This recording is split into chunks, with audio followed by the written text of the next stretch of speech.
ভোরের সময় মন সবচেয়ে শান্ত থাকে। এই সময় ভগবানের নাম স্মরণ করলে মন পবিত্র হয় এবং সারাদিন ইতিবাচক শক্তি পাওয়া যায়। আজ সকালের জন্য এই ভক্তিমূলক বাণীগুলো শুনুন। প্রতিটি সকাল ঈশ্বরের নতুন আশীর্বাদ নিয়ে আসে।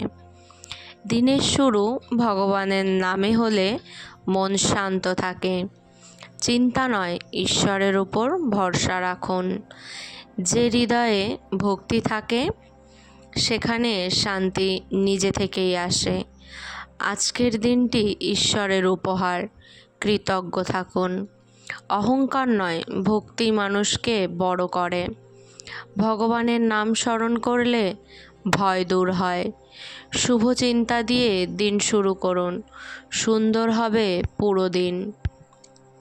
হে ভগবান, আজকের দিনটি সুন্দর করে দিন। আমার পরিবারকে সুখে রাখুন, সব বাধা দূর করুন এবং আমার মনকে শান্ত রাখুন। তাই সবাই আমার সঙ্গে বলুন, রাধে রাধে। ভিডিওটি ভালো লাগলে লাইক সাবস্ক্রাইব করতে ভুলবেন না।